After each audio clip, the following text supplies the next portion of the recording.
Hello and welcome to the DSR Daily. I'm David Rothkopf, joined by Riley Fessler. How are you doing, Riley? Not terrible. Everybody wants to know about you and your rats, Riley. Yeah, it's not good.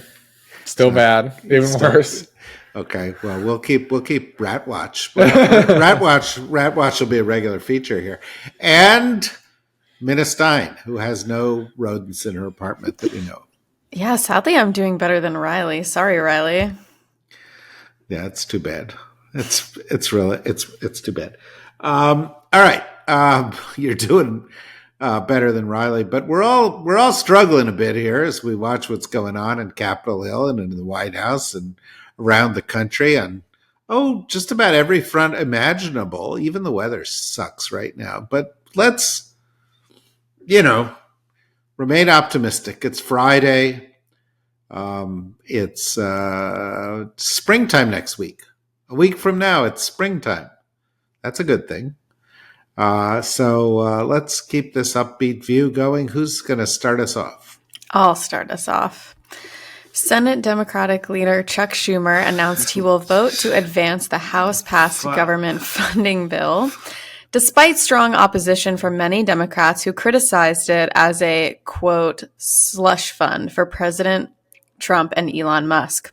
Schumer acknowledged the bill's flaws, but emphasized that passing it is preferable to a government shutdown, which he argues would have far worse consequences. His decision sparked criticism from progressives, but Schumer defended it as the best option for both the country and his party. His position sparked criticism from anybody with a functioning cerebral cortex. I suspect the rats in Riley's building are against Chuck Schumer's position because it is so dopey. The union of federal government workers supported blocking this bill. The people of Washington who get screwed royally in this bill, which cuts tons of money out of service. I mean, you think you got a rat problem now, Riley. It's going to be, the pandas from down the street are going to be living in your apartment. I know you kind of like that, but the city is just going to fall apart completely because they cut $1 billion out of funding. And it's not just progressives. Everybody is like, this is crazy. If you want to understand why it's crazy and what we should have done, listen to our podcast from yesterday with Norm Ornstein, who is the world's leading expert in Congress. And he explains what they should have done or what they should do, which is you block it. If it goes into shutdown, fine.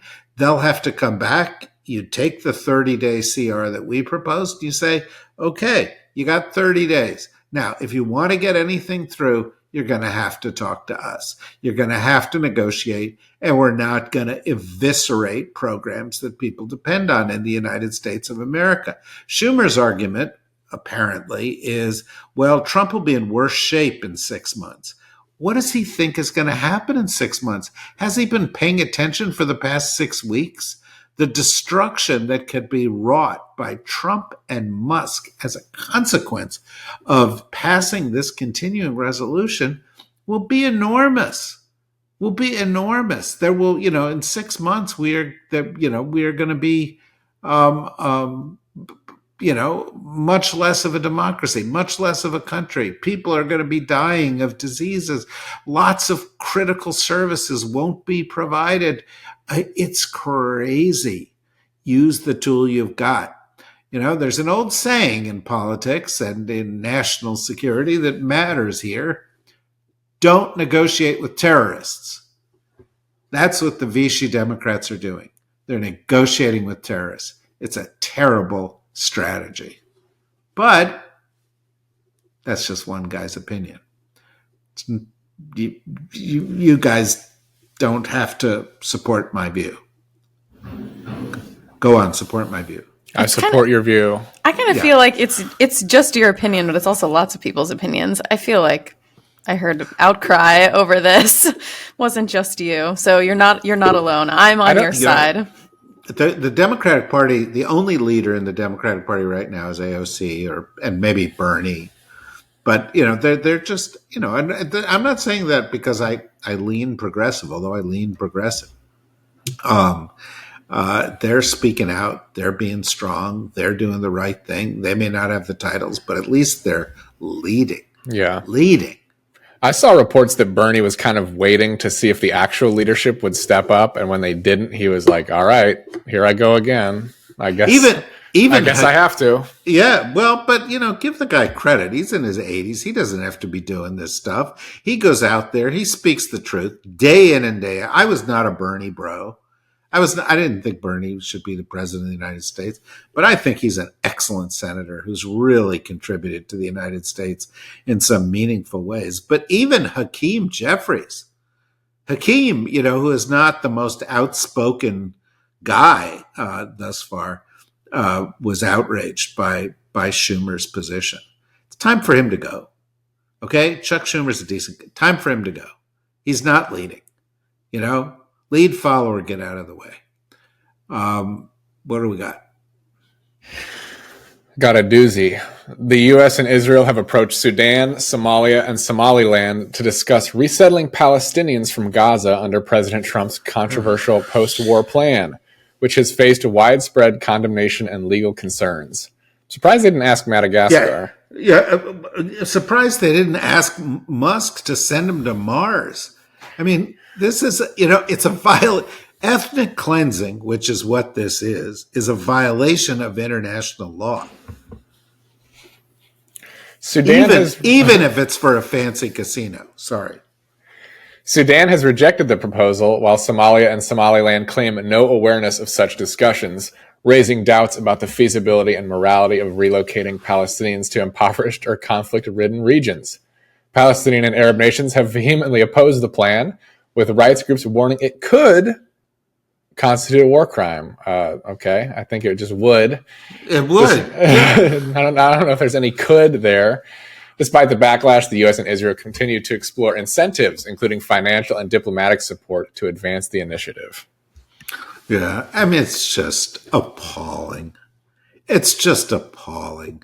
And it would be a war crime, and it's not going to happen. But the fact that they're taking it seriously, a lot of this stuff that Trump has said, which is absolutely wacky, he's actually following through on. Yeah, let's move those people. He talked yesterday about sending more troops to Panama so that he could take it back. He talked again yesterday about taking over Canada. By the way, I saw an interesting kind of a commentary on that, in which the person pointed out that one of the reasons Trump wants to grab Canada, it's not just rare earth metals, which he seems obsessed with, although I bet you $1 million he couldn't name 2 rare earth metals, is that Canada's got a much smaller non-white population than the United States. And he thinks, well, let's add them on. It'll keep the white majority in power in the U.S. longer. And that's appalling, but it seems to be what he's doing. Also, lunacy reigns, folks. This isn't policy. This is not me like, oh, yeah, there's a lefty guy out there. No, these guys are crazy. And what it's going to lead to is terrible. And by the way, in this whole vein and having to do with Palestinians and protests and the end of the rule of law and so forth, go read Ed Luce's Swamp Notes today on the grabbing of that protester at Columbia, Khalil, and throwing him down in a cell in Louisiana, and what it means and what the next court decisions on it could mean. Because that, too, is one of these things that's abuse upon abuse upon abuse. Russian officials have requested that U.S. envoy Keith Kellogg be excluded from top-level discussions aimed at ending the Ukraine war, citing his perceived sympathy for Kiev and criticism of Russian aggression. While Kellogg has been absent from recent high-level meetings, he sent a staff member to attend the latest talks in Saudi Arabia, and his role in peace efforts remains supported by the U.S. National Security Council. Kellogg, a retired general, has been more critical of Russia than other Trump administration officials, but he continues to back Trump's position on the war, including a pause in intelligence sharing with Ukraine. Yeah, sure. Let's let the Russians pick who the negotiators are. I mean, it's not gonna, they're not going to go along with the negotiation anyway. Keith Kellogg's kind of a tool, but he has been supplanted by this guy Witkoff, who's the Middle East negotiator, but apparently he's also the lead Ukraine negotiator, and actually he's probably the Secretary of State in waiting. And that it's pretty frightening because, just to go back to the last story, I was talking to somebody who was in a meeting with Witkoff, and Witkoff was like, who's a real estate developer, and he was like, "Hey, you know what? The Middle East really is a real estate wonderland because it's all undervalued because of all the conflicts.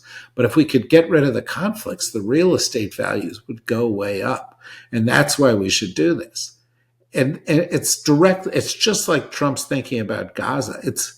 I mean, yeah, let's get rid of the conflicts, but the thinking is so twisted and cuckoo. And, as far as the Russians go, though, they want what they want. They think they're in a position to get what they want. They think the person is Trump that matters and not these interlocutors. And they flex their muscles this way just to flex, to say, yeah, we're flexing. Pay attention.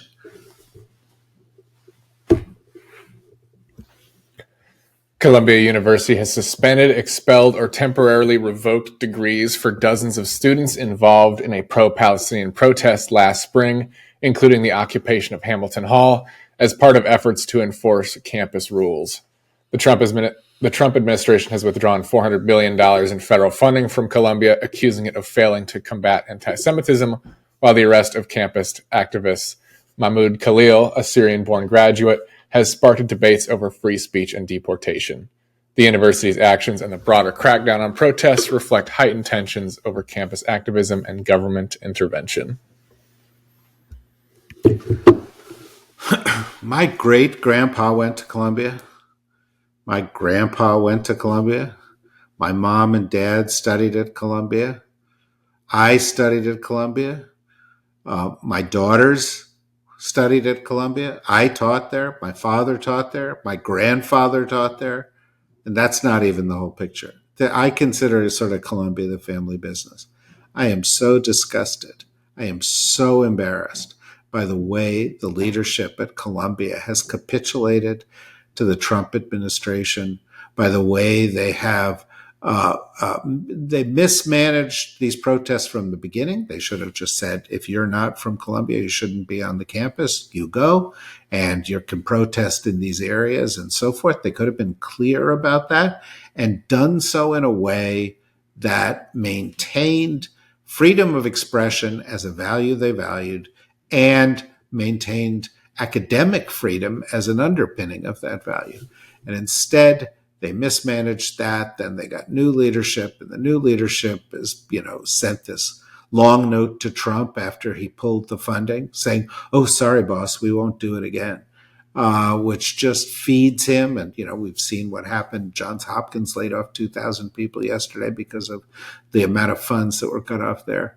They should be leading the resistance to this kind of thing, and it's not what they're doing. Were there some protesters who shouldn't have been there? Yep. Were there some protesters who used tactics they shouldn't use? Yep. Were most of the protesters simply expressing their opinions as they should be allowed to do? Yep. Was it appropriate for those protesters to be protesting Israeli violence and genocide in Gaza? Of course it was appropriate. Of course, were some of them anti-Semites? Maybe. Were most of them anti-Semites? No. And, they've lost the narrative here. It's super bad for Columbia and all the universities that go along with Trump and say, "Okay, sir, yes, we need the money, so we'll do whatever you say." They're just making it worse. They don't realize the bigger agenda here. It's not about anti-Semitism. It's not about DEI. It's about limiting our First Amendment rights. It's about choosing what is taught in universities and in schools, whether it's what is taught about history or what is taught about science or what is not taught about science or is not taught about history. This is where they are. It's appalling. And I would say American academia, which is one of our really great golden assets, one of our great exports, is in dire jeopardy on multiple fronts right now.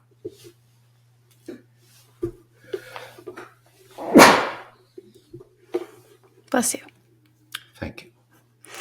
President Trump opened the door for Senate Republicans to explore cost savings in Medicaid to fund his border, defense, and tax priorities, while emphasizing the need to target, quote, waste, fraud, and abuse. He also expressed support for imposing new work requirements on Medicaid and slowing the growth of certain healthcare programs to achieve significant savings. This comes as Trump pushes for a reconciliation package to address the debt ceiling and make his 2017 tax cuts permanent, while senators also discuss possible rescissions to reduce government spending. Yeah, look, this is appalling on many levels. The tax cuts will increase the deficit by something like $5 trillion. So this whole charade about trying to cut waste, fraud, and it's bullshit. They're just trying to push through tax cuts for the rich. And they're trying to balance the budget or balance those tax cuts on the backs of the poor. Cutting Medicaid, which is essential to the lives of tens of millions of people in the United States, would be cruel. It would be wrong. It's disastrous. The idea that people should have a work requirement to get this kind of thing is absurd. That's what people work for their whole lives as it is. There are 35 developed countries in the world, and 34 of them have national health care. They don't make people go through this. We're the only ones who have our healthcare system wrong. These other rescissions will hurt in other ways. You're already seeing it with the huge number of cuts at the VA and the service that is no longer going to our veterans. This is one of the cruelest chapters in American history, where the billionaires take over the government, help make themselves richer, and tell everybody else to fuck themselves, essentially. It's not a pretty moment, and it deserves all the resistance that each and every one of us can muster.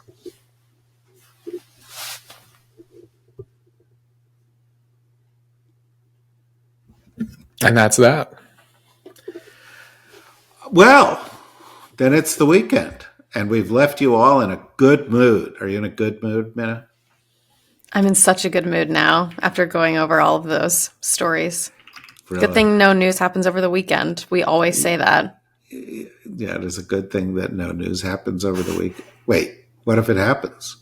Will we have to come back and do this if it happens over the weekend? I guess we will. All right. Well, I hope Riley finds a new apartment over the weekend. That's the goal. I also hope that for you, Riley. I'm rooting for that. But I'll tell you one thing. I think it's a big mistake for you to continue to wear your cheese-flavored pajamas. But they smell so good. Yeah, but, this could be the end of Riley. One day, Minna and I are just going to come in and go, we have bad news for you. Riley is a rat now. Yeah, right. Exactly. All right. Well, good luck, Riley. Good luck, Minna. Good luck, everybody. Have a good weekend. Find some way to have a good weekend. Disconnect, unplug, don't listen, relax, enjoy. Spring is coming. We'll be coming too on Monday. We'll be back to you. Until then, if there's some shows of ours that you haven't listened to, listen to them on the weekend. And we've got another new Scylla Consciousness right around the bend. So come for that too. Talk to you soon. Bye.